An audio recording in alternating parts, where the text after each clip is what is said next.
ನಮಃ. ಹರಿ ಓಂ. ಭಗವಂತನನ್ನು ಸಂತೋಷಪಡಿಸುವುದಕ್ಕೆ, ಪರಮಾತ್ಮನ ಅನುಗ್ರಹವನ್ನು ಪಡೆದುಕೊಳ್ಳುವುದಕ್ಕೆ ಅನೇಕ ದಾರಿಗಳು. ಅದರಲ್ಲಿ ಪ್ರಧಾನವಾದದ್ದು ಶಾಸ್ತ್ರಗಳ ಚಿಂತನ, ವೇದಗಳ ಪಾರಾಯಣ. ಇವುಗಳು ಬಹಳ ವಿಶೇಷವಾಗಿ ಭಗವಂತನ ಅನುಗ್ರಹವನ್ನು ಪಡೆದುಕೊಳ್ಳುವುದಕ್ಕೆ ದಾರಿ. ಪಾರಾಯಣ ಪ್ರವಣ ವಿಪ್ರ ಪರಾಯಣಸ್ಯ ಅಂತ ಭಗವಂತನ ಬಗ್ಗೆ ಹೇಳುವುದುಂಟು. ಅವನು ನಾರಾಯಣ. ಯಾರು ಪಾರಾಯಣವನ್ನು ಮಾಡುತ್ತಾರೆ ಅವರಿಗೆ ಪರಾಯಣನಾಗಿ ಇರ್ತಾನೆ ನಾರಾಯಣ ಅಂತ. ನಾರಾಯಣ, ಪಾರಾಯಣ, ಪರಾಯಣ.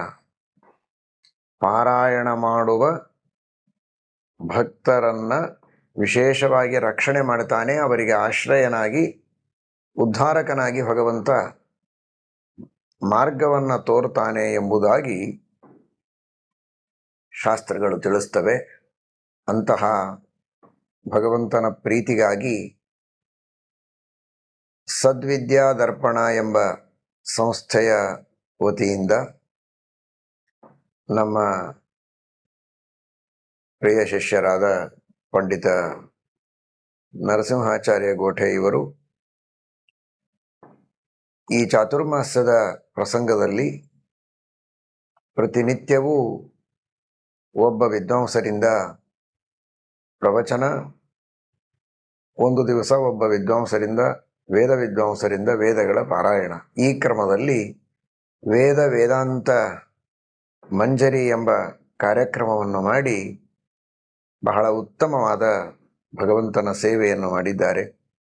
ಪರಮಾತ್ಮನಿಗೆ ಸಾಮಾನ್ಯವಾಗಿ ಲೌಕಿಕವಾದ ವಚನಗಳಿಂದ ಸ್ತೋತ್ರ ಮಾಡುವುದಕ್ಕಿಂತಲೂ ದೊಡ್ಡವರು ಮಾಡಿದ ಸ್ತೋತ್ರಗಳಿಂದ ಆ ಭಗವಂತನನ್ನು ಹೊಗಳುವುದು ಬಹಳ ವಿಶೇಷವಾಗಿ ಪ್ರೀತಿದಾಯಕವಾದದ್ದು. ಉನ್ನತ ಪ್ರಾರ್ಥಿತಾಶೇಷ ಸಂಸಾಧಕಂ ಅಂತ ಶ್ರೀಮದಾಚಾರ್ಯರು ಹೇಳಿದ ಹಾಗೆ, ದೇವರಿಗೆ ಪ್ರಾರ್ಥನೆ ಮಾಡುವಾಗ ನಾವು ನಮ್ಮ ಮಾತಿನಿಂದ ಪ್ರಾರ್ಥನೆ ಮಾಡುವುದಕ್ಕಿಂತಲೂ ದೊಡ್ಡವರ ಮಾತಿನಿಂದ ಪ್ರಾರ್ಥನೆ ಮಾಡಿದರೆ ಅದಕ್ಕೆ ಬಲವೂ ಹೆಚ್ಚು. ಅದರಲ್ಲಿಯೂ ಕೇವಲ ಸ್ತೋತ್ರವನ್ನು ಮಾತ್ರ ಮಾಡುವುದಕ್ಕಿಂತಲೂ ವೇದಾಂತಗಳಿಂದ, ಶಾಸ್ತ್ರಗಳಿಂದ ಭಗವಂತನ ತತ್ವಗಳನ್ನು ಚೆನ್ನಾಗಿ ತಿಳಿದುಕೊಂಡು ಶ್ರವಣ ಮಾಡಿ, ಯುಕ್ತಿಗಳಿಂದ ಅದನ್ನು ದೃಢಪಡಿಸಿಕೊಂಡು ಮನನ ಮಾಡಿ ನಾವು ಭಗವಂತನ ಧ್ಯಾನವನ್ನು ಮಾಡಿದರೆ ಇನ್ನೂ ವಿಶೇಷವಾಗಿ ಭಗವಂತನ ಪ್ರೀತಿ, ಅದರಿಂದ ಭಗವಂತನ ಜ್ಞಾನ ನಮಗೆ ಬರುವುದಕ್ಕೆ ಸಾಧ್ಯ. ಆ ದೃಷ್ಟಿಯಲ್ಲಿ ಈ ವೇದಾಂತ ಮಂಜರಿ ಇದು ಭಗವಂತನಿಗೆ ಅತ್ಯಂತ ಪ್ರೀತಿದಾಯಕವಾಗಿದ್ದು, ವಿಶೇಷವಾಗಿ ಸಕಲ ಇಷ್ಟಾರ್ಥಗಳನ್ನು ನೀಡುವಂತಹದ್ದು. ಅಂತಹ ಈ ಶ್ರೇಷ್ಠವಾದ ಕಾರ್ಯವನ್ನು ಮಾಡಿದ ಸದ್ವಿದ್ಯಾ ದರ್ಪಣ ಸಂಸ್ಥೆ, ಅದರ ಹಿಂದೆ ವಿಶೇಷವಾಗಿ ನೇತೃತ್ವವನ್ನು ವಹಿಸಿಕೊಂಡ ಪಂಡಿತ ನರಸಿಂಹಾಚಾರ್ಯ ಗೋಠೆಯವರು ಹಾಗೂ ಅವರ ಸಂಗಡಿಗರು, ಎಲ್ಲರಿಗೂ ದೇವರು ಜ್ಞಾನಭಕ್ತಿ ವೈರಾಗ್ಯಾದಿಗಳನ್ನು, ಆಯುರಾರೋಗ್ಯಾದಿಗಳನ್ನು ಕೊಟ್ಟು ಇದೇ ತರಹದ